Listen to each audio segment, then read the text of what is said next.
Hello my dear students, welcome back to our YouTube channel.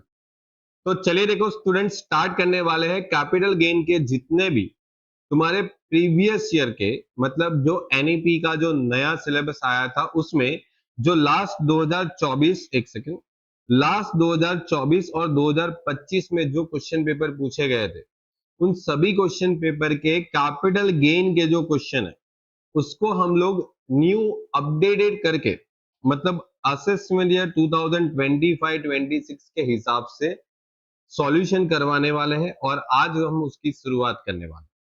तो देखो, ये जितना भी लेक्चर आपका चलने वाला है, जितना भी घंटे चले, 1 घंटे 2 घंटे, आपको एक रिक्वेस्ट है कि इतने क्वेश्चन को अच्छे से देखते जाओ। आपका कैपिटल गेन इस साल जो भी आने वाला है वो इसके आसपास तो रहेगा ही रहेगा। ठीक है, चलिए तो देखो, यहाँ पर जितने भी क्वेश्चन मैंने लिए वो पिछले साल के पूछे गए यूनिवर्सिटी के क्वेश्चन है, लेकिन मैंने उसको अपडेट किया है डेट वाइज। ओके, और हम लोग उसको सॉल्यूशन वाइज भी अपडेट करेंगे। ठीक है, चलिए तो देखो, सबसे पहला क्वेश्चन है, mister Jayesh has sold residential house. Jayesh के पास एक घर है और वो घर बेच देता है, 40,40,000 में बेचा। नाउ कब बेचा? 15/11/2024। मतलब आपका जो प्रीवियस ईयर है उस प्रीवियस ईयर में इस प्रॉपर्टी को बेच दिया। और प्रीवियस ईयर क्या होता है आपको पता ही है, 2024-25 जिस साल आप स्टडी कर रहे हो उसका प्रीवियस ईयर। और दिस हाउस वाज बाय, मतलब उसने कब खरीदा था? कब खरीदा था? 1/5/1996 में खरीदा था। ठीक है, बहुत पहले, तुम्हारे जन्म से भी पहले। 2,50,000 का कॉस्ट था उसका, और फेयर मार्केट वैल्यू 2001 में उसकी 8 लाख। मैंने आपको सिखाया हुआ है कि जब भी कोई प्रॉपर्टी इस तारीख से पहले खरीदी है, ठीक है, इस तारीख से पहले, तो आपको हमेशा एक फेयर मार्केट वैल्यू का क्वेश्चन में ऑप्शन होगा। क्वेश्चन में उसका एक फेयर मार्केट वैल्यू का ऑप्शन होगा, जैसे इस क्वेश्चन में है। तो आपको क्या करना है? तो आपको करना है कि उसकी जो कॉस्ट प्राइस है वो, और उसकी जो फेयर मार्केट वैल्यू है वो, इन दोनों में से कौन सी वैल्यू ज्यादा है? 2,50,000 या 8 लाख? कौन सा ज्यादा दिख रहा है?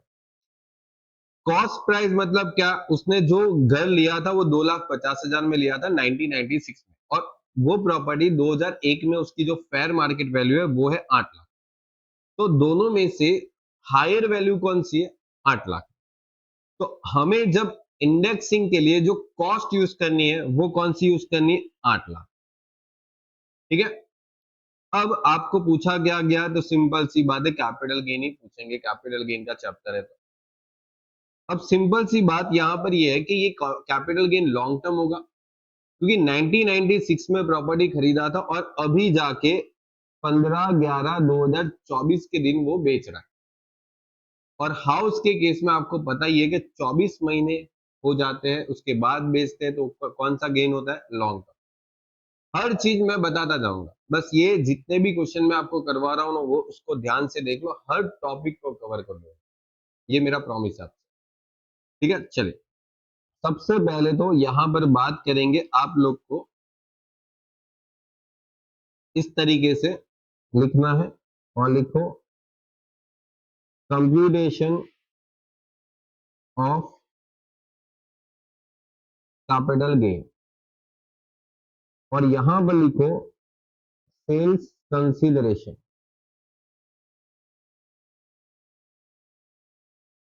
Of house. कितने में बेचा घर? 40,40,000। घर बेचने का कोई सेल्स एक्सपेंस किया? लाइक जैसे मैं अगर मेरा घर बेचता हूं तो ब्रोकर के थ्रू बेचता हूं, तो ब्रोकर को दलाली वगैरह देते हैं, कुछ भी खर्चा बेचने के टाइम पे, ट्रांसफर एक्सपेंसेस नहीं है क्वेश्चन में। हम लोग ने पूरा क्वेश्चन पढ़ लिया, और इसको बोलते हैं हम लोग नेट कंसीडरेशन। क्या बोलेंगे? Net consideration. नाउ आपको इंडेक्सिंग करना है, इंडेक्स कॉस्ट। इंडेक्स कॉस्ट कैसे करना है वो मैंने आपको बताया कि इस घर को जब उसने खरीदा था तो उसकी कॉस्ट प्राइस क्या थी? 2,50,000। और आपको पता है कि इसकी 1/4/2001 की जो फेयर मार्केट वैल्यू है वो 8 लाख। और मैंने आपको क्या सिखाया, जब भी कोई प्रॉपर्टी 2001 से पहले खरीदेंगे ना, तो उसको फेयर मार्केट वैल्यू 2001 की उससे कंपेयर करना है, और इसमें से जो हायर वैल्यू है ना, हायर वैल्यू कौन सी, दोनों में से 8 लाख है, तो 8 लाख पे तुमको इंडेक्सिंग करना है। और इंडेक्सिंग मतलब क्या, तो सर जी ये प्रॉपर्टी जब खरीदी गई थी ना तो 1996 चल रहा था, और 1996 में आज के टाइम पे जो प्रॉपर्टी है, क्या 1996 में उसका वैल्यू क्या होगा, कम होगा कि नहीं होगा?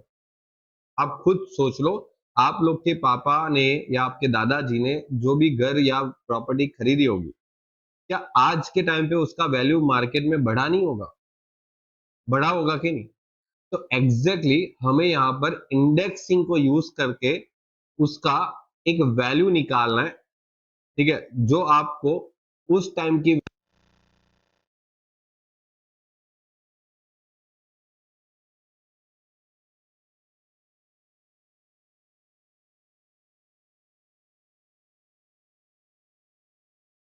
ओके, थोड़ा सा वॉइस प्रॉब्लम हुआ है तो मैं आपको एक बार फिर से समझा देता हूं।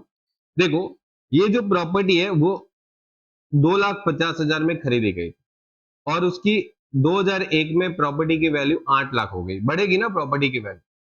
लेकिन ये जो 2001 की प्रॉपर्टी की वैल्यू है वो तो 2001 के समय की बताई है। मुझे उस प्रॉपर्टी का आज के टाइम पे इंडेक्सिंग को यूज करके ये पता लगाना है कि उसकी वैल्यू क्या होनी चाहिए। तो ये 8 लाख की जो वैल्यू है वो तो 2001 की है, और 2001 में आपका इंडेक्स नंबर कितना चल रहा था, 100 रुपए। और आज मतलब कि 2024-25 वाला जो साल है तुम्हारा प्रीवियस ईयर, उसमें इंडेक्स नंबर कितना चल रहा है, 363, 363। तो हम लोग क्या करेंगे, 363 से मल्टीप्लाई करेंगे जो इस साल का इंडेक्स नंबर है। इस साल का इंडेक्स नंबर मतलब तुम लोग जो पढ़ रहे हो वो प्रीवियस ईयर 24-25 के लिए पढ़ोगे, तुम्हारे एग्जाम में भी यही आएगा। और तुम्हारे पास यहां पर 100, क्यों 100, क्योंकि ये जो 2001 में जो वैल्यू थी वो 8 लाख, तो जिस साल आपने ये वैल्यू यूज की है उस साल का इंडेक्स नंबर क्या है, 8 लाख। 100, 8 लाख पे 100, तो यहां पर जब आप उसको मल्टीप्लाई करोगे, 8 लाख इंटू 363 डिवाइड बाई 100 कितना आने वाला है, 29,04,000। और इसको जब तुम माइनस करोगे कि 40,40,000, तो 11,36,000 तुम्हारा फाइनल आंसर आने वाला है। मतलब ये हो गया कि जो प्रॉपर्टी तुमने 8 लाख में खरीदी थी उस टाइम पे, ठीक है, वो प्रॉपर्टी का जो वैल्यू है आज के टाइम पे इंडेक्सिंग अप्लाई करके ये हो गया 29,04,000। लेकिन हमने उसको तो ज्यादा भाव पे बेचा, तो आपने जितना ज्यादा भाव पे बेचा वो आपका प्रॉफिट हो गया, और उसको हम लोग बोलते हैं कैपिटल गेन। बस सिंपल सी चीज है, हो गया। और इसी वैल्यू को हम लोग यहां पर लिखेंगे लॉन्ग टर्म कैपिटल गेन। खत्म कहानी, क्वेश्चन खत्म। इसके ऊपर इस आदमी को टैक्स भरना पड़ेगा। टैक्स कितना भरना पड़ेगा ये सब तुम्हारे सिलेबस में नहीं है, ठीक है, मैंने वैसे ये डिटेल में लेक्चर में बताया हुआ है, लेकिन अभी हम लोग रिवीजन में उस चीज को डिस्कस नहीं करेंगे, जो एग्जाम में पूछा हुआ है उतना डिस्कस करते हैं। ठीक है, क्लियर ये बात, एकदम ओके। 2 मार्क्स का क्वेश्चन है, ऐसे पूछेंगे। बड़े आगे, आगे बढ़ते हैं। वापस second question, computation of capital gain. देखो, सबसे अच्छा क्वेश्चन है अभी जो आपको 14 मार्क्स में पूछा जाता है, और आपको पता ही है, आपके पेपर में आपने देखा भी होगा। देखो, शांति से पहले क्वेश्चन पढ़ो। एक जय करके एक पर्सन है जो 31 मार्च 2025 के दिन उसकी सारी डिटेल्स दे रहा है कि भाई उसके पास एक रेसिडेंशियल हाउस था जो उसने इस साल में खरीदा था, इतने रुपए में खरीदा था, इतने रुपए में बेच रहा है, और खर्चा भी इतना हो रहा है ट्रांसफर करने का। फिर लिस्टेड शेयर बेच रहा है, सॉरी अनलिस्टेड शेयर बेच रहा है, अनलिस्टेड शेयर बेच रहा है, फिर से ज्वेलरी बेच रहा है, डिबेंचर बेच रहा है, मोटर कार बेच रहा है जो पर्सनल यूज में करता था, और ये नया फ्लैट जो है ना वो उसने खरीदा है। यहां पर आपको डेट चेंज करनी है, 2024 कर दो, ठीक है। मतलब ये फ्लैट उसने बेचा नहीं है, देखो उसने सिर्फ खरीदा है 8 लाख में। यहां पर देखो उसकी सेलिंग प्राइस नहीं है, उसका ट्रांसफर प्राइस भी नहीं है, ये फ्लैट उसने खरीदा है, सिर्फ खरीदा है, बेचा नहीं। ओके, कब खरीदा है वो उसकी तारीख आपके पास अवेलेबल है। अब ध्यान से समझ, he had incurred 2,40,000 in the year 2014-15 for the additional construction in house। अब मुझे एक चीज समझाओ, ये उसने घर के अंदर एडिशनल कुछ रिनोवेशन करवाया था, वो इस साल में करवाया था, तो सोचो कि वो इस वाले घर में करवाया होगा या इस वाले घर में करवाया होगा। अब कॉमन सेंस तुम्हारे पास होना चाहिए, वरना तो तुम पढ़ोगे कैसे। जब ये घर खरीदाई 2024 में है, तो 2014-15 में उसका रिनोवेशन कैसे करवा सकते, सीधी बात है ना। तो ये जो आपको फर्स्ट पॉइंट दे रखा है ना, वो इस पॉइंट के लिए दे रखा है कि ये जो 2 लाख का घर तुमने खरीदा था किसी जमाने में, उसके ऊपर तुमने 2,40,000 का क्या किया था, कंस्ट्रक्शन करवाया होगा कुछ भी। All asset sold on 1st 10/2024, सारी की सारी असेट जो आपने बेची है वो इस तारीख को बेची है, ये ध्यान रखना, ये ध्यान रखना बहुत इंपॉर्टेंट है। मैं आपको बता रहा हूं ये डेट इस क्वेश्चन के लिए बहुत बहुत बहुत important. The fair market value of the residential house, अब ये क्यों जरूरत पड़ी आप बताओ मेरे को। सर ये जो हाउस था वो 1997 में खरीदा था, मतलब 2001 से पहले, तो 2001 की फेयर मार्केट वैल्यू चाहिए कि नहीं चाहिए। यस सर चाहिए, तो इसी वजह से तो यहां पर उसकी वैल्यू दे रखी है 14 लाख। मतलब जो प्रॉपर्टी तुमने 2 लाख में लिया था ना, उसका 2001 में वैल्यू कितना हो गया था, बढ़ के मार्केट में 14 लाख फेयर मार्केट वैल्यू। अब no security transaction has been paid on the sales of both the share, मतलब ये जो शेयर दिख रहे हैं ना उसके ऊपर तुमने एसटीटी करके एक टैक्स आता है, सिक्योरिटी ट्रांजेक्शन टैक्स बोलते हैं, वो पे नहीं किया था, ऐसा बोला। he was he has purchased a new house या तो new flat immediately after the sold residential house। मतलब क्या बोल रहे हैं कि ये जो आपका नया घर है ना जो उसने खरीदा है, वो आपने ये रेसिडेंशियल हाउस बेच के खरीदा है, ठीक है, ये रेसिडेंशियल हाउस बेचा और फिर खरीदा, सिंपल। और रिलेवेंट इंडेक्स नंबर आपके पास अवेलेबल है, यहां पर सारे इंडेक्स नंबर अवेलेबल है, और ये इंडेक्स नंबर के बिना काम चलता नहीं, ठीक है। चलिए अब सॉल्व करते हैं। तो सॉल्यूशन में क्या देखना है, देखो सबसे पहली बात यहां पर सेल्स कंसीडरेशन। भाई तुम कितने में बेच रहे हो, पहला तो रेसिडेंशियल हाउस 59,48,750, 15 एक सेकेंड 59,48,750, उसमें से ट्रांसफर एक्सपेंस लेस करेंगे। बेटा ट्रांसफर एक्सपेंस कितना है, 33,750, 33,750, और ये लेस करके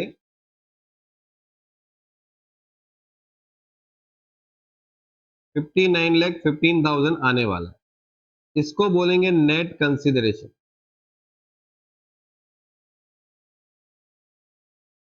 अब ध्यान से समझ लो, तुमको पता है ना कि ये जो प्रॉपर्टी है वो 2001 से पहले खरीदा था, तो ये 2001 से पहले की वैल्यू 2 लाख है, और 2001 की जो वैल्यू है वो यहां पर 14 लाख।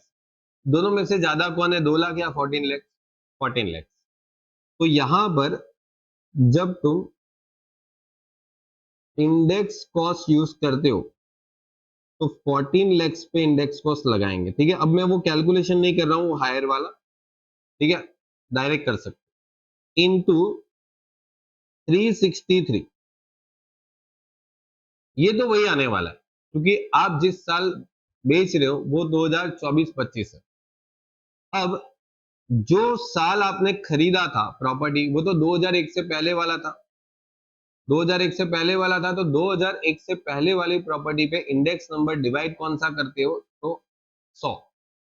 ठीक है, कौन सा, 100, 2001 दो का ये वाला, मतलब मैं डिवाइड करूंगा 100 से। बताओ चलो, 14 लैक्स इंटू 363 डिवाइड बाई 100 कितना आ रहा है, तो भाई साहब 50 लैक्स 82,000 आ रहा है।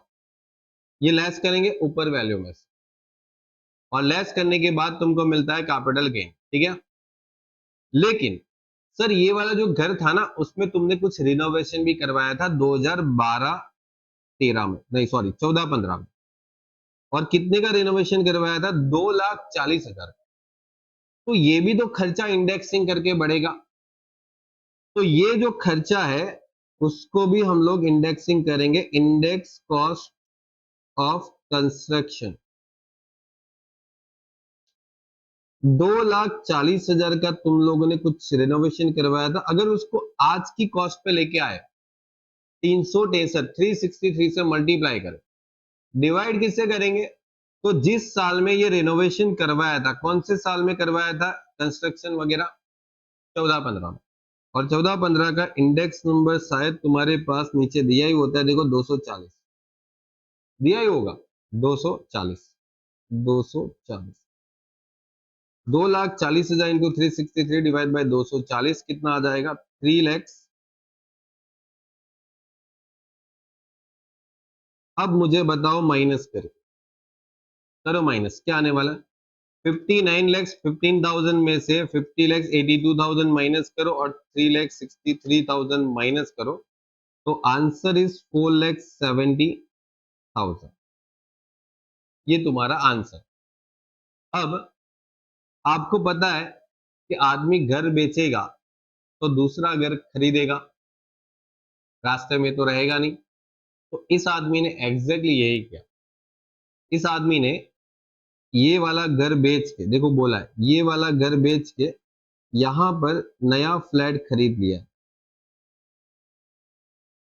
एक घर बेचा और दूसरा घर खरीदा, और ये घर भी देखो उसने 30/6/2024 में खरीद लिया, मतलब उस आदमी ने प्रॉपर्टी में इन्वेस्टमेंट कर लिया था। एक सेकंड, यहां पर है ना स्टूडेंट्स, यहां पर ये जो डेट है ना वो थोड़ी मिसप्रिंट है, 25 कर देना, 25 कर देना, ठीक है 25 कर देना, फिर भी कोई फर्क नहीं पड़ेगा अपने को। मतलब इस तारीख पे उस आदमी ने 8 लाख में नया घर खरीद लिया, ठीक है, तो इसका क्या फर्क पड़ेगा पता है, इससे टैक्स बच जाएगा। मतलब अगर ये नया घर नहीं खरीदता तो इसके ऊपर टैक्स भरना पड़ता, इसके ऊपर टैक्स भरना पड़ता, लेकिन इस आदमी ने घर खरीदा, और घर खरीदने से उसको एक फायदा मिलेगा जिसको हम लोग प्यार से बोलते हैं एग्जेम्पशन। क्या बोलते हैं, एग्जेम्पशन। और ये एग्जेम्पशन अंडर सेक्शन 54 का लगेगा। क्यों 54 लगाया मैंने, घर बेचा और एग्जेम्पशन कौन सी सेक्शन में ले रहा है, घर खरीदने का एग्जेम्पशन ले रहा है, तो घर बेचा घर खरीदा, एग्जेम्पशन कौन सा मिलेगा, 54 का। अब देखो नया घर में जो इन्वेस्टमेंट करता है ना वो बेचारा 8 लाख रुपए का कर रहा है, लेकिन मैंने आपको क्या बताया था कि एग्जेम्पशन हमेशा कैपिटल गेन से ज्यादा का नहीं मिलता। आपका लॉन्ग टर्म कैपिटल गेन कितना हो रहा है, 4,70,000, तो एग्जेम्पशन भी उतना ही मिलेगा, भले आप ज्यादा इन्वेस्ट करो क्या ही फर्क पड़ेगा। तो इस आदमी को 4,70,000 का एग्जेम्पशन मिल जाएगा। एग्जेम्पशन मतलब कि उतनी अमाउंट पे टैक्स नहीं लगता, उसको हम बोलते हैं एग्जेम्पशन। तो 4,70,000 पे टैक्स बच जाएगा बिकॉज उसने एग्जेम्पशन लिया है इन्वेस्टमेंट करके। तो यहां पर इस आदमी का जो long term capital gain taxable होता था वो क्या हो जाएगा, zero, nil, nothing is left, zero, और ये काम अपना खत्म हुआ। और ध्यान रखना इस टाइप का क्वेश्चन एग्जाम में जरूर जरूर जरूर आएगा।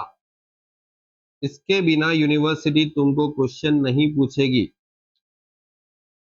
ठीक है, ये जितने भी क्वेश्चन करवा रहा हूं उसको आराम से करो। ठीक है, कोई जल्दबाजी नहीं है, आराम से करो, सब चीज एकदम परफेक्टली। चलिए बात आगे बढ़ाते हैं हमारे टॉपिक में।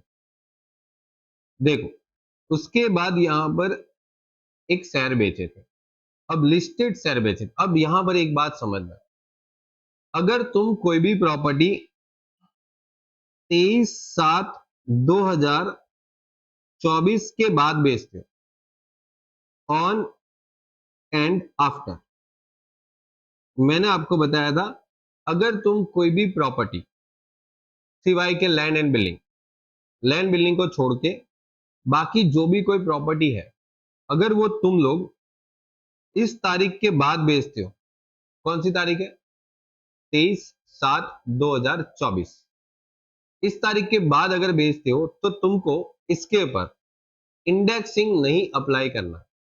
कोई भी प्रॉपर्टी हो, लैंड बिल्डिंग को छोड़ के कोई भी प्रॉपर्टी, मतलब यहां पर लिखा है कि all assets sold on 1st 10/2024, तो इसका मतलब ये हो गया कि ये 23/7/2024 के बाद बेच रहे, क्योंकि आपको पता ही है कि सरकार ने इस तारीख के बाद अगर कोई प्रॉपर्टी बेची है तो उसके ऊपर इंडेक्सिंग का जो बेनिफिट मिलता था, जो भी हम लोगों ने ये किया ना, ये कारनामा, ये वाला जो कारनामा किया, वो गवर्नमेंट ने हटा दिया।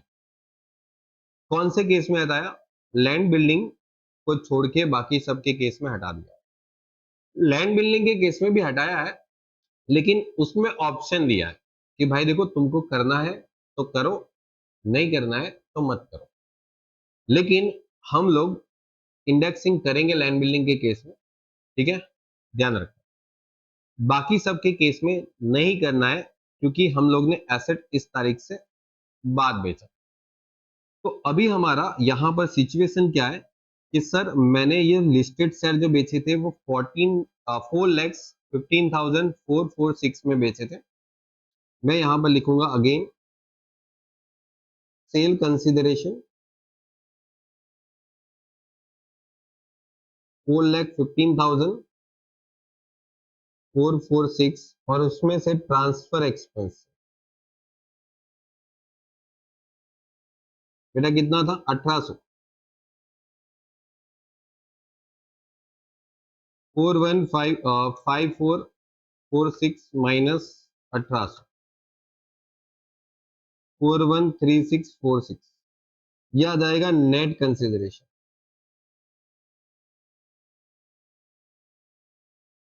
और माइनस करेंगे सीधा कॉस्ट, नो इंडेक्स कॉस्ट, क्योंकि प्रॉपर्टी का सेल तारीख कौन सा है आप देख लो, वो 23 तारीख के बाद बेचा।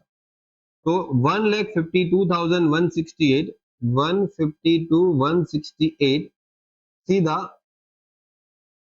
परचेस कॉस्ट ही माइनस होगा। ओके, अगर ये सेम चीज 23 तारीख से पहले बेची होती तो इंडेक्सिंग करना है। ठीक है, 23 तारीख से पहले बेची होती तो इंडेक्सिंग करना है, ये ध्यान रखना।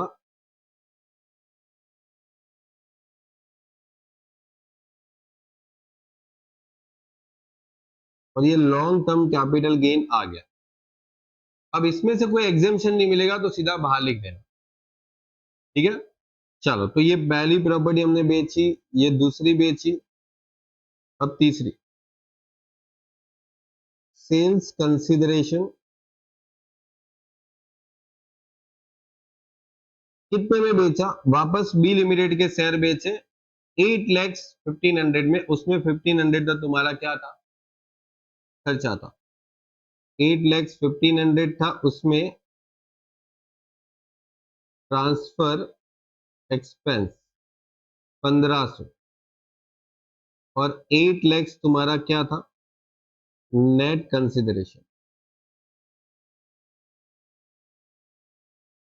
और उसमें सीधा परचेस कॉस्ट, क्यों, क्योंकि सारी एसेट वो 23 तारीख के बाद बेचे।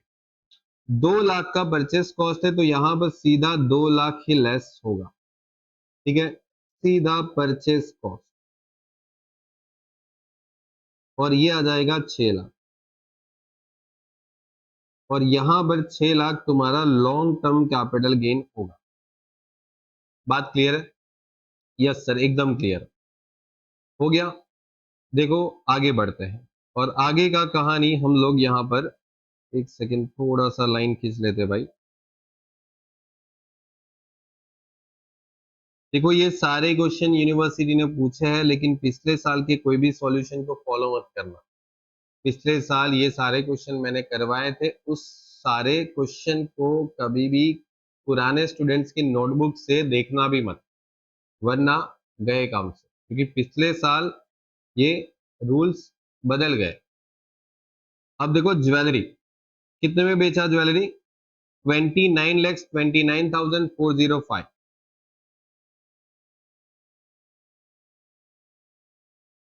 Sales consideration 29,29,405 minus transfer expense, और ये 3,000 ट्रांसफर एक्सपेंस है, तो 3,000 यहां से लेस करेंगे। 29,29,405 में से 3,000 लेस करो तो 29,26,405, ये अपना आ जाएगा नेट कंसीडरेशन।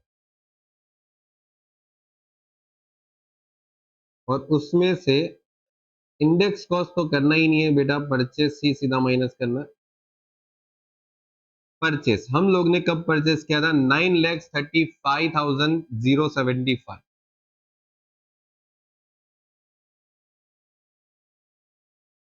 और 9,35,075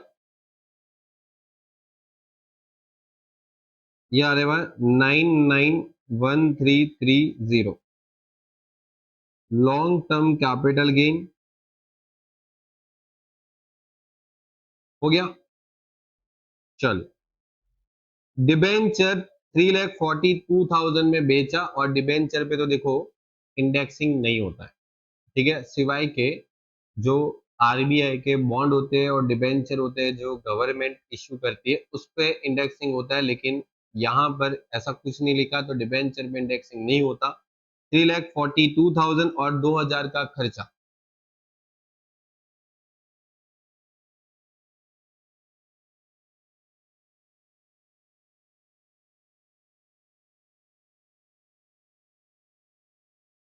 दो हजार का खर्चा, और यहां पर लिखेंगे ट्रांसफर एक्सपेंस 3,40,000।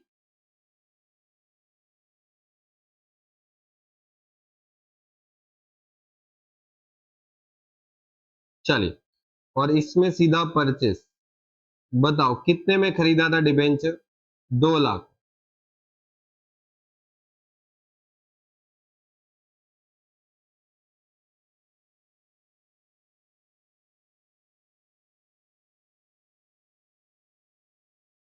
हो गया, बात खत्म। देखो यहाँ पर इंडेक्सिंग इसलिए यूज नहीं कर रहा हूं बिकॉज 23/7/2024 के बाद जो इंडेक्सिंग का जो रूल्स था वो निकल गया। मतलब कोई भी एसेट 23/7/2024 के बाद बेचेंगे तो हम उसके ऊपर इंडेक्सिंग नहीं करेंगे। हाँ, अगर लैंड बिल्डिंग है तो कर सकते हैं, बाकी के एसेट के केस में नहीं करना। और आपको पता ही है कि मोटर कार बेचना मतलब मोटर कार बेचने से तुम्हारा कैपिटल गेन नहीं होता, ठीक है, मोटर कार बेचने पे कैपिटल गेन नहीं होता है, ठीक है, because motor car is not a capital assets. तो यहां पर हमें लिखना है, सिर्फ नोट्स लिखना है नीचे एग्जाम में, motor car is not capital assets, okay. और फिर आप टोटल कर लो अपने सारे के सारे कैपिटल गेन का जितने भी आए, ठीक है, ऊपर से। देखो पहला तो नील था, दूसरा 261,261,41,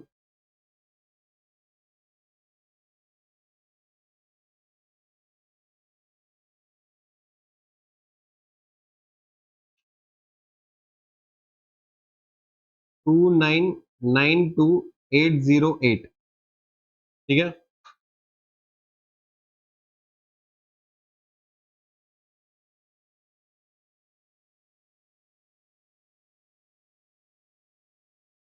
चलिए, तो क्लियर है, चेक कर लो और लिख दो तो कंप्लीट। ओके, देखो ध्यान रखना, अगर यहाँ पर छोटी सी जो डेट है ये, अगर ये डेट बदल दिया जाए, अगर ये डेट जो है वो बदल दिया जाए, यहां पर अगर मैं डेट लिख दूं 20/7/2024, तो फिर क्या मामला बदल जाएगा? यस, बिल्कुल। क्या हो जाएगा पता है? ये जितनी भी तुम लोगों ने यहाँ पर असेट्स लिखी है, ठीक है, जैसे ये आपने डायरेक्ट माइनस कर दिया, ऐसे डायरेक्ट माइनस नहीं होगा, इसके ऊपर 363 डिवाइड बाय उसका जो भी इंडेक्स नंबर था जिस साल इसको खरीदा गया था, वो डिवाइड किया जाएगा और फिर माइनस करेंगे हम। यहाँ पर ऐसा करेंगे नहीं, तो यहाँ पर इसलिए नहीं करेंगे बिकॉज ये डिबेंचर था, डिबेंचर के केस में इंडेक्सिंग नहीं करते थे, पहले भी नहीं करते थे, अभी भी नहीं। और फिर ये ज्वेलरी था, और ये जो आपका था वो क्या था? डिबेंचर था, सॉरी सॉरी सॉरी, डिबेंचर यहां पर था, यहां पर तो डायरेक्ट शेयर थे, ठीक है। तो यहां पर भी आपको क्या करना पड़ेगा? 363 से मल्टीप्लाई डिवाइड बाई, ये कौन से साल में खरीदा था? 2 लाख में, ये खरीदा गया था 2 लाख में 2000 के साल में, तो 2000 की साल का इंडेक्सिंग मतलब 2001-2 का इंडेक्सिंग ही लगेगा, आपको और कोई इंडेक्सिंग यूज नहीं करना। 2001 से पहले खरीदी गई कोई भी असेट्स हो, 1999, 1998, 1996, उसका इंडेक्स नंबर 100 से स्टार्ट होगा, ठीक है। चलो, एकदम सिंपल प्रोसीजर है, आगे बढ़ते हैं। आगे का यहाँ पर क्वेश्चन है, क्वेश्चन नंबर 3, तो हेडिंग लगाओ क्वेश्चन नंबर 3। चलिए देखो, ध्यान से पढ़ना है क्वेश्चन को पहले, कि मिस्टर आनंद सोल्ड आर्ट वर्क, क्या बेच रहा है बेटा? आर्ट वर्क बेच रहा है, और ये आर्ट वर्क जो बेच रहा है वो 7,50,000 में बेच रहा है, और बेचने वाली तारीख देख, क्या लगता है ये जो तारीख है वो तारीख आफ्टर 23/7/2024 के बाद बेचा है? यस। तो आर्ट वर्क पे इंडेक्सिंग नहीं होगा अभी, ठीक है, इंडेक्सिंग नहीं होगा, मतलब जो ये इंडेक्सिंग है वो हमारा किसी काम का नहीं रहेगा। अगर ये 23 तारीख से पहले बेचा होता तो उस पे इंडेक्सिंग होगा। चलो, आर्ट वर्क उसने खरीदा कितने में था? 3,50,000 में खरीदा था। कितने में खरीदा था? 350 में, 2012-13। और बेचा कितने में? 7.5 लाख में, 7,50,000।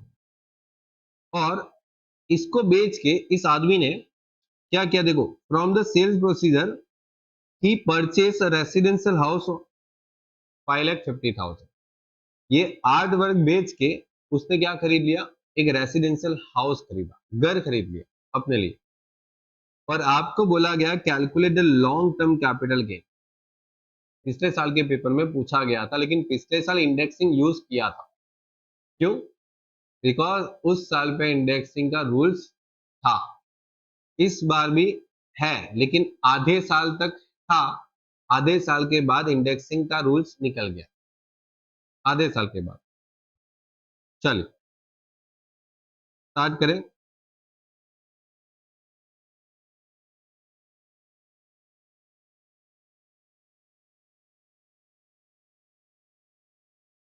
कैपिटल गेन शॉर्ट में लिख देता हूं, और असेस में ये लिख दो 2025-26।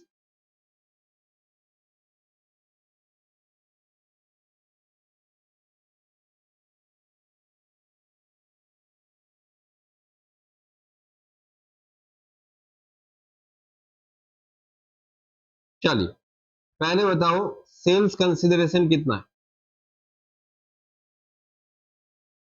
मैंने कितने में पेंटिंग को बेचा या आर्ट वर्क को बेचा? तो 7.5 लाख रुपए में बेचा, ऐसा क्वेश्चन में इंफॉर्मेशन है, ये रहा। अब मुझे ये बताओ, क्या इसको बेचा तो क्या कोई एक्सपेंस किया? एक्सपेंस किया? कोई भी खर्चा बेचने के लिए नहीं किया, मतलब 7,50,000 मेरे हाथ में पैसे है एज अ नेट कंसिडरेशन। चलिए बात आगे बढ़ाते हैं। अब आपको पता है कि यदि 23/7/2024 के बाद बेचा है तो इंडेक्सिंग का रूल्स नहीं अप्लाई करेंगे, मतलब सीधा सीधा जितने में खरीदा था वो माइनस, मतलब सीधा परचेस कॉस्ट। कितने की परचेस कॉस्ट है? 3,50,000। और 3,50,000 अगर मैं माइनस करता हूं इसमें से, तो पता है कि मेरे पास आंसर है 4 लाख। ये मेरा लॉन्ग टर्म कैपिटल गेन बचने वाला है जो मुझे टैक्स भरना पड़ेगा, और इसके ऊपर टैक्स भरना पड़ेगा बेटा, टैक्स भरना पड़ेगा। ओके, अब देखो तुम्हारे पास यहाँ पर जो भी बेचा हुआ है वो क्या बेचा है, आपने सेल क्या किया। देखो यहाँ पर दिखा है आर्ट वर्क। आर्ट वर्क मतलब पेंटिंग हो सकता है, ठीक है, कोई ड्राइंग्स हो सकता है, या कोई भी एनी वर्क ऑफ आर्ट। अगर एनी वर्क ऑफ आर्ट कोई भी हो सकता है, ठीक है, अगर मैंने उसको बेचा है, ओके, तो मुझे जो कैपिटल गेन होगा और उस कैपिटल गेन के टैक्स से मुझे बचना है, ठीक है। 4 लाख का गेन आया और उसको मुझे टैक्स भरने से बचना है, तो क्या कर सकता हूं? तो कर सकते हैं ना, क्या कर सकते हैं कि सर हम लोग रेसिडेंशियल हाउस प्रॉपर्टी में 5,50,000 रुपए इन्वेस्ट कर रहे हैं। तो एक सेक्शन है, कौन C section? Section 54F।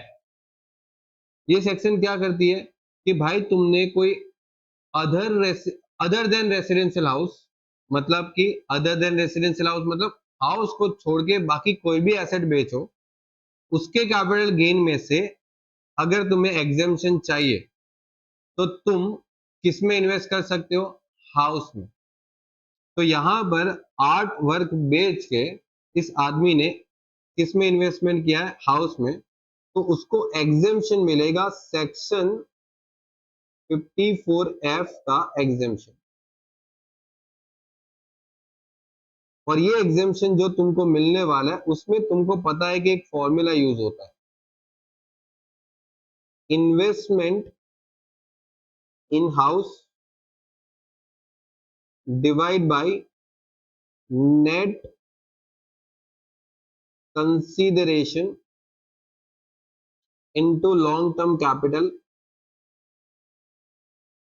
Gain. ये फॉर्मूला यूज होगा। और ये फॉर्मूला के अंदर तुम्हें फॉर्मूला में क्या देखो, यहां पर लिखा है कि प्रॉपर्टी कितने की खरीदी। तुमने 8 वर्ग बेच के 5,50,000 का कोई फ्लैट खरीदा, रेसिडेंशियल हाउस खरीदा, तो आपको यहां पर 5,50,000 डिवाइड नेट कंसिडरेशन कितना है? 7,50,000 इंटू 4 लाख। ओके, बताओ क्या आंसर आ रहा है? 5,50,000 divide by 7,50,000 into 4 lakh. Answer आ रहा है 2,09,333। और ये लेस करेंगे 4 लाख में से, तो मेरा टैक्सेबल कैपिटल गेन आने वाला है ये मेरा लॉन्ग टर्म कैपिटल गेन आएगा, ये टैक्सेबल आएगा। बात क्लियर है? अब एक बात मेरी समझना, हम ये जो आर्ट वर्क बेच रहे हैं ना, वो कौन सी तारीख के बाद बेच रहे हैं? आफ्टर 23/7/2024 के बाद बेच रहे हैं, इस तारीख के बाद बेच रहे हैं। और इस तारीख के बाद बेच रहे हैं तो हम लोग को हाउस, ओके, और लैंड बिल्डिंग, इसको छोड़ के बाकी सब में से जो इंडेक्सिंग का बेनिफिट था वो निकल जाएगा। सिंपल। अगर समझो ये वाली जो तारीख है वो समझो मैंने कर दिया 20/7/2023, मतलब ये तारीख से पहले, तो आपको यहां पर ये जो अमाउंट थी उसको 363 डिवाइड बाय ये जिस साल में तुमने खरीदा था उस साल का इंडेक्स नंबर तुमको क्वेश्चन में दिया होगा। देखो यहां पर 12-13 में खरीदा है ना, 12-13 में खरीदा, तो 12-13 का इंडेक्स नंबर तुमको दे रखा है 200। तो यहां पर 363 डिवाइड बाई 200 करते और फिर जो अमाउंट आती वो लेस करते, और ऐसा करने से क्या हो जाएगा, ये अमाउंट जो है वो बढ़ जाएगा, तो यहां पर जो गेन आएगा वो कम हो जाएगा, और ये अमाउंट कम हो गई तो ये अमाउंट भी चेंज हो जाएगी, और इस तरीके से ये अमाउंट भी चेंज हो जाएगी, और फिर ये अमाउंट भी चेंज हो जाएगी। बात क्लियर? मतलब सब खेल इस तारीख का है कि कब बेचा तुमने प्रॉपर्टी, और ये सिर्फ इसी साल रहेगा जो तुम लोग पढ़ रहे हो, बिकॉज रीजन ये है कि इस साल ये जो तारीख है उस तारीख को गवर्नमेंट ने इंटीरियम बजट जो है वो अनाउंस किया था, और उसमें ये इंडेक्सिंग वाला रूल्स जो था, ये जो इंडेक्सिंग जो हम लोग करते हैं 363 डिवाइड बाय जो भी आता है वो रिमूव कर दिया, और लैंड बिल्डिंग के केस में वो इंडेक्सिंग अवेलेबल है, इसलिए लैंड बिल्डिंग भले इस तारीख के बाद बेचा हो फिर भी हम लोग उसके ऊपर इंडेक्सिंग कर रहे हैं। बात क्लियर? तो खास ध्यान रखना इस तारीख। Okay, complete. चलिए आगे बढ़े के लिए, बहुत अच्छा क्वेश्चन है, ठीक है।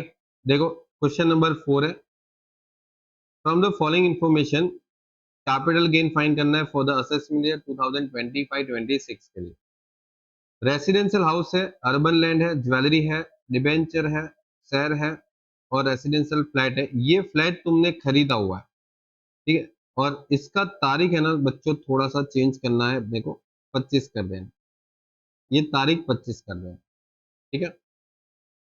चलिए, तो ये सब बेचा हुआ है। अब देखो 1 2 3 4 5, और ये है ना बेचा नहीं है, देखो बेचा नहीं है, ये खरीदा हुआ है, और 2025 में खरीदा है, मतलब 2024-25 वाले साल में खरीदा है। ये आपको एग्जाम्शन के लिए यूज करना है, टैक्स बचाने के लिए, ठीक है। चलिए,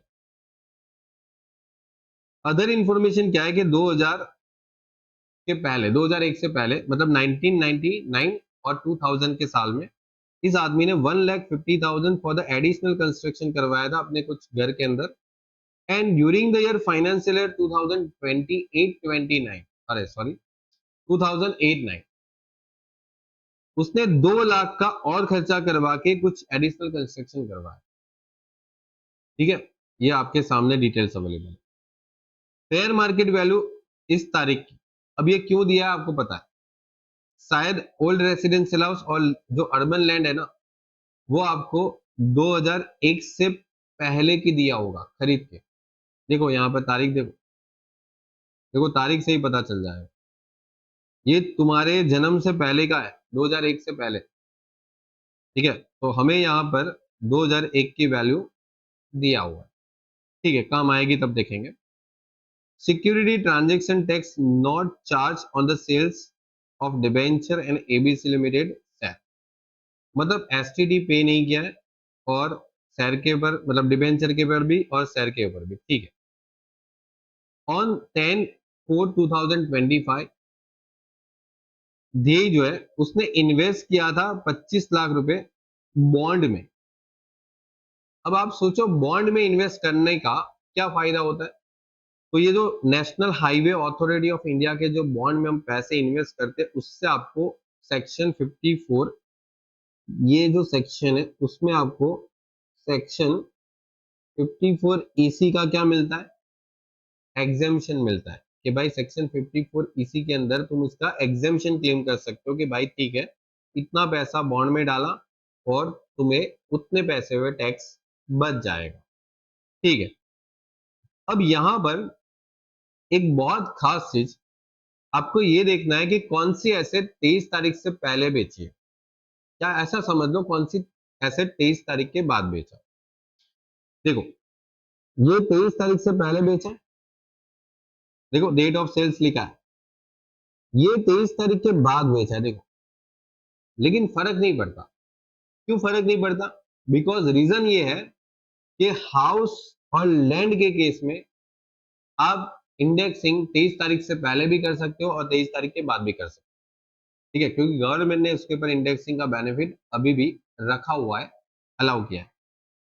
यहां पर इंडेक्सिंग नहीं होगा, देखो ये 23 तारीख के बाद बेचा, तो इसके बस सर्कल कर लेते हैं। ये भी 23 तारीख के बाद बेचा है, इंडेक्सिंग नहीं होगा। और वैसे भी डिबेंचर है, डिबेंचर पे इंडेक्सिंग नहीं होता। और ये XYZ लिमिटेड के शेयर है, वो भी 23 तारीख के बाद ही बेचा, 23/7/2024 के बाद, तो उस पे भी इंडेक्सिंग नहीं होगा। मतलब कितनी अच्छी बात है, इंडेक्सिंग सिर्फ दो।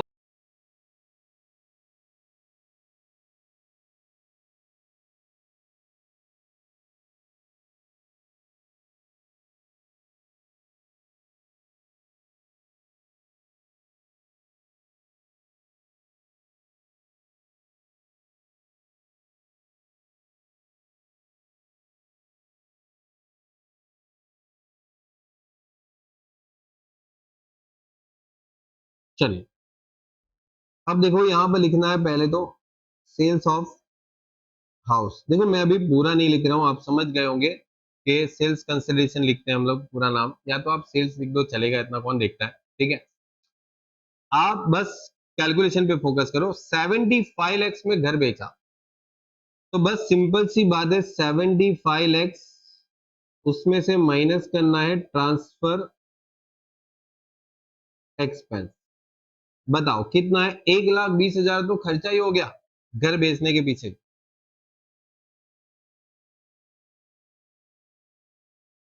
माइनस करो, ये हो गया नेट कंसिडरेशन,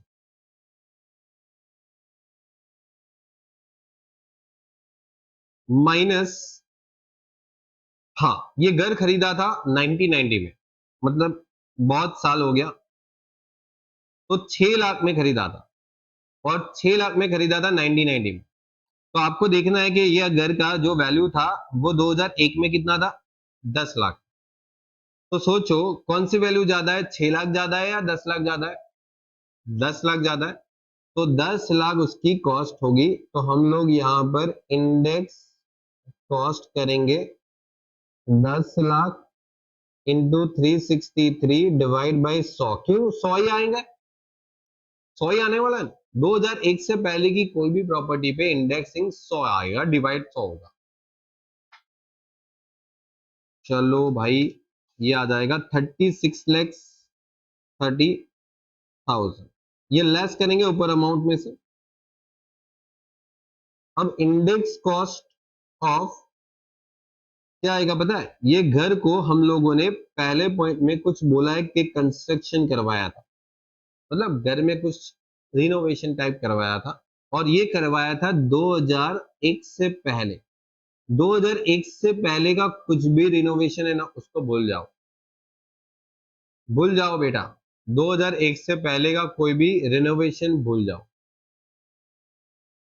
अब 2001 के बाद कुछ रिनोवेशन करवाया था 2 लाख का, उसको याद रखो, और उस रिनोवेशन कंस्ट्रक्शन का जो पार्ट है वो 2 लाख का खर्चा था। तो उस 2 लाख का आप करोगे इंडेक्सिंग 363, लेकिन डिवाइड में क्या करेंगे, तो डिवाइड में क्या करेंगे उसको देखना के लिए ये देखना पड़ेगा कि जो 2 लाख है वो कौन से साल में करवाया था। तो 2,07,, 8, नहीं सॉरी 8,9, 8,9 में, तो 8,9 का जो इंडेक्स नंबर है वो 137। नाउ 137 को डिवाइड करो,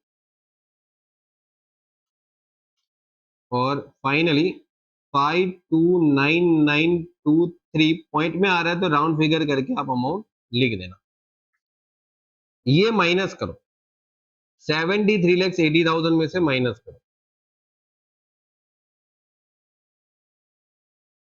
322,0073, ये तुम्हारा लॉन्ग टर्म कैपिटल गेन आ जाएगा।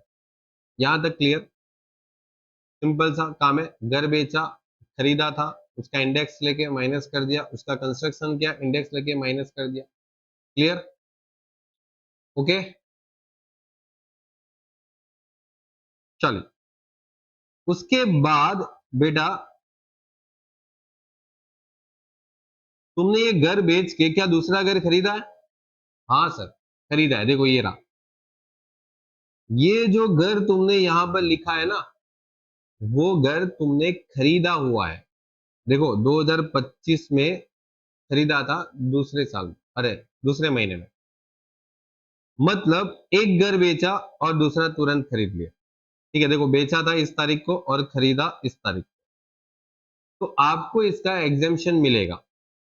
कौन सी सेक्शन में मिलता है? घर बेच के घर खरीदने से एग्जेम्पशन 54 में।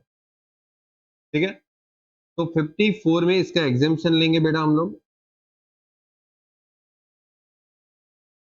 एग्जेम्पशन अंडर सेक्शन 54, और हाउस परचेस कितने का किया था? 40 लाख रुपीस में। बेटा 40 लाख में घर खरीदा था, ये रहा, 40 लाख का घर था। क्या पूरा 40 लाख माइनस कर दे? नहीं, बिकॉज हमारा लॉन्ग टर्म कैपिटल गेन सिर्फ 32 लाख का हुआ था, तो 32,20,073।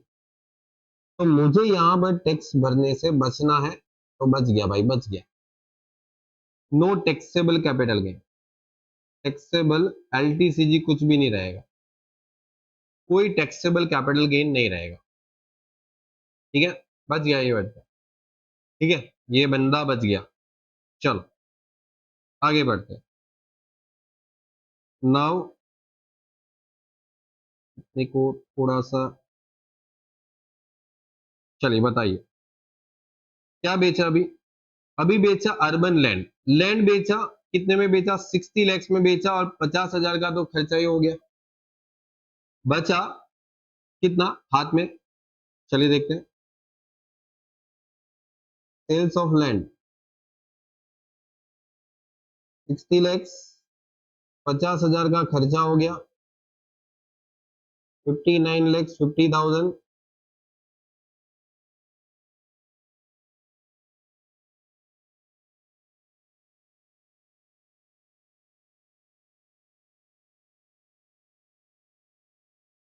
बात करते हैं आगे का।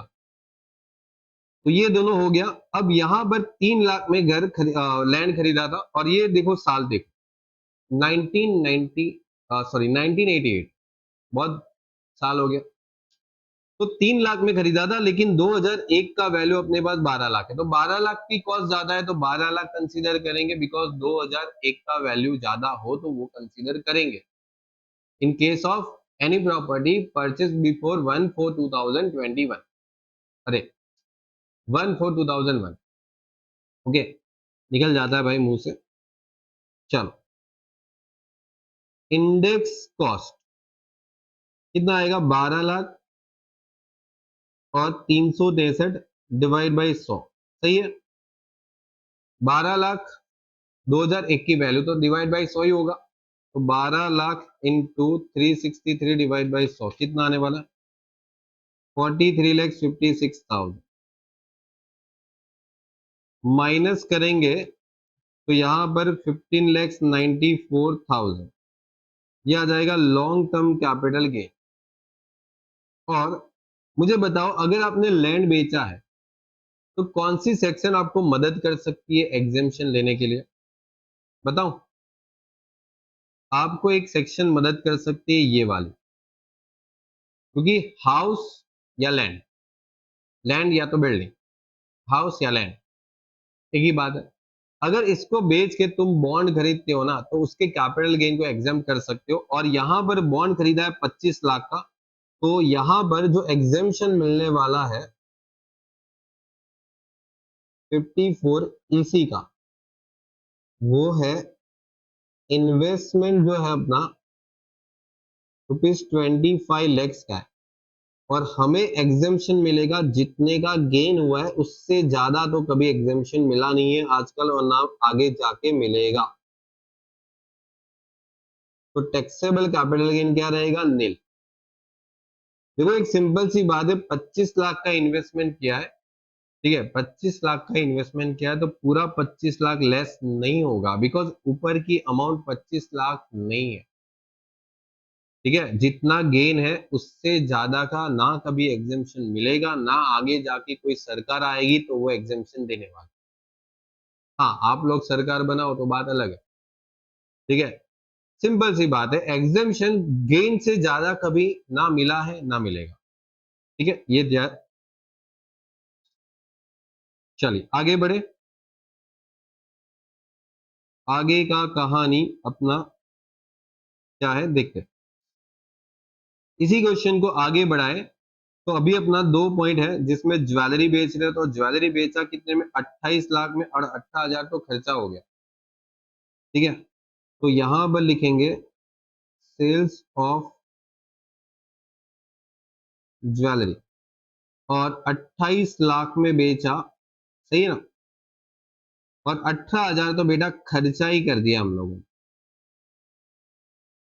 Expenses of transfer. बताओ, 28 लाख में से 18,000 माइनस कर दूं तो बेटा मेरा आंसर है 27,82,000, और ये मेरा नेट कंसिडरेशन आएगा। और इसमें उसका परचेस कॉस्ट क्या था, परचेस कॉस्ट है अपना 10 लाख। अब यहां पर वो जो 2001 की वैल्यू का कोई इंपॉर्टेंस नहीं रहेगा अगर दिया भी होता तो, क्योंकि 2008 में खरीदा है, ओके। और यहां पर इंडेक्सिंग इसलिए नहीं करेंगे क्योंकि ये जो बेचा है वो 23 तारीख की जो डेट थी वो निकल गई, उसके बाद बेचा, तो इंडेक्सिंग ऑलमोस्ट रिमूव हो जाएगा। 10 लाख सीधा माइनस करना है, सीधा 10 लाख माइनस करना है, बात खत्म करनी है। और यहां पर 17,82,000 लेस करके लॉन्ग टर्म कैपिटल गेन, और ये टैक्सेबल ही आएगा। अब इसमें आगे एग्जेम्पशन का कोई स्कोप नहीं है, जाने दो, तब काम खत्म।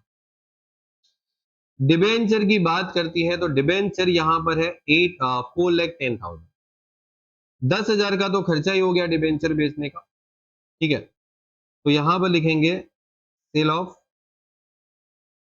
डिबेंचर 4,10,000, उसमें से एक्सपेंस जो है वो 10,000, और ये 4 लाख का क्या हो रहा है, नेट कंसिडरेशन,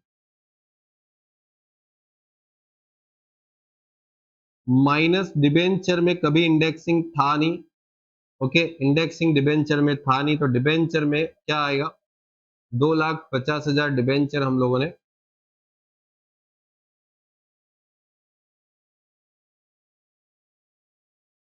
4 लाख में से 2,50,000 माइनस, और ये आने वाला 1,50,000, और ये आ जाएगा लॉन्ग टर्म कैपिटल गेन, और यहां पर 1,50,000 लिख लेंगे। अब देखो, आपको एक पता है कि मैंने रेगुलर लेक्चर में एक टॉपिक पढ़ाया था कि डिबेंचर के केस में अगर आपको एग्जाम में शायद अगर ऐसा कुछ दे कि मार्केट लिंक डिबेंचर, तो एक मेरी बात समझना, मार्केट लिंक डिबेंचर में डिबेंचर कभी भी बेचा हो, लॉन्ग टर्म में बेचा हो या शॉर्ट टर्म में बेचा हो, डिबेंचर कभी भी बेचा, लॉन्ग टर्म में बेचा या शॉर्ट टर्म में बेचा, मार्केट लिंक डिबेंचर का जो कैपिटल गेन होता है वो ऑलवेज शॉर्ट टर्म होता है, लेकिन वो मार्केट लिंक डिबेंचर होने चाहिए, ठीक है। मेरा ऐसा मानना है वो आपको नहीं देंगे, बिकॉज आपकी जो बुक्स है उसमें भी उतना ज्यादा अपडेट नहीं आया। तो यहाँ पर हम लोग अभी फिलहाल के लिए यूनिवर्सिटी की पैटर्न फॉलो करेंगे कि वो लोग, मुझे पता है तब तक ये लॉन्ग टर्म कैपिटल गेन यहाँ पर कंसीडर करके आपको बाहर लिख लेना, ठीक है, कंप्लीट। चलिए, तो डिबेंचर के केस में जो क्लियरिटी है वो आपको आ चुकी होगी। बात करेंगे सर 7,50,000, और उसमें 9,000 का तो खर्चा हो गया, तो यहां पर लिखेंगे सेल्स ऑफ सर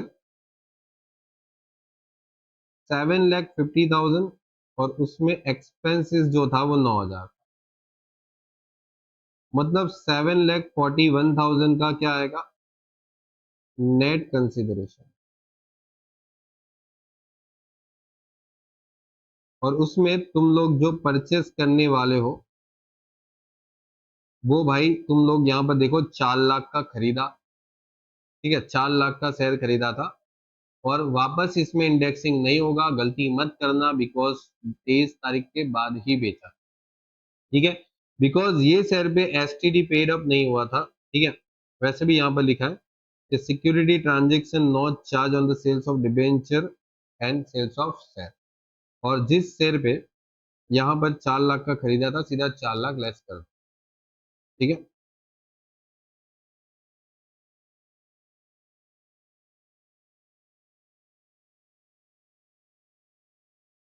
7,41,000 में से 4 लाख में 341।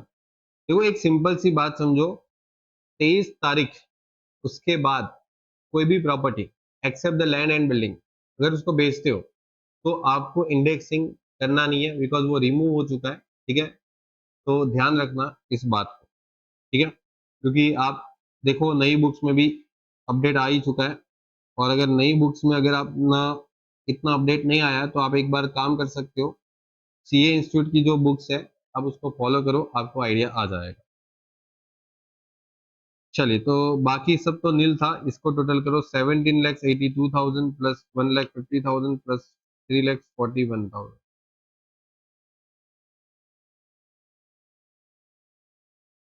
22,73,000, ये अपना total long term capital gain आएगा।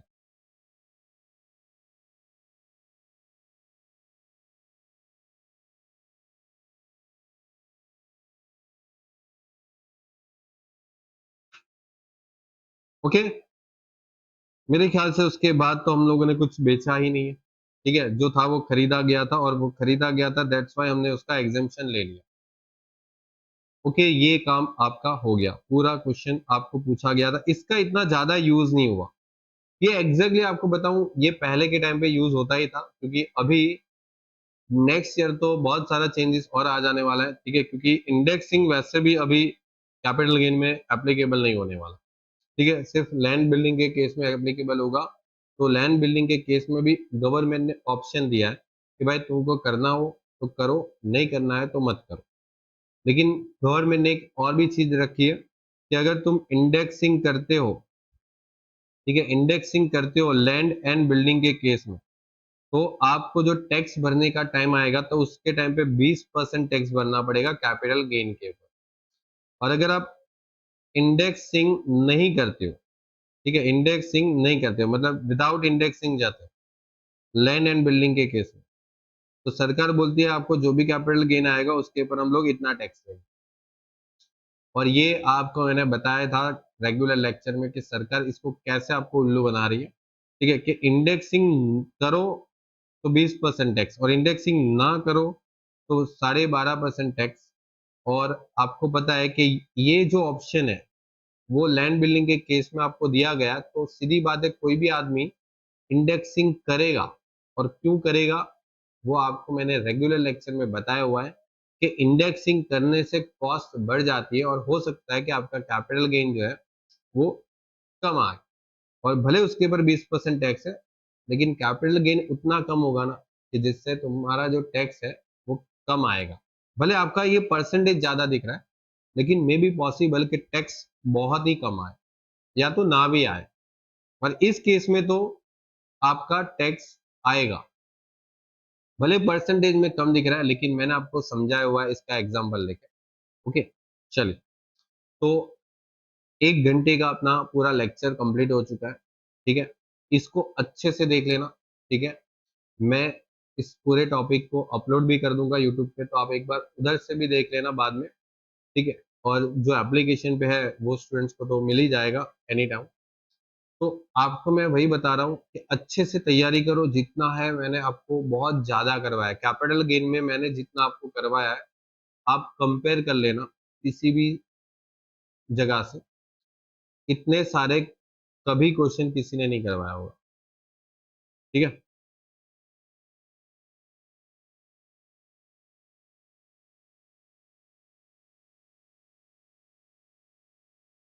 ओके, चलिए, तो नेक्स्ट टाइम पे हम लोग ये क्वेश्चन को स्टार्ट करेंगे और नेक्स्ट लेक्चर के अंदर इसको पूरा कंप्लीट करेंगे।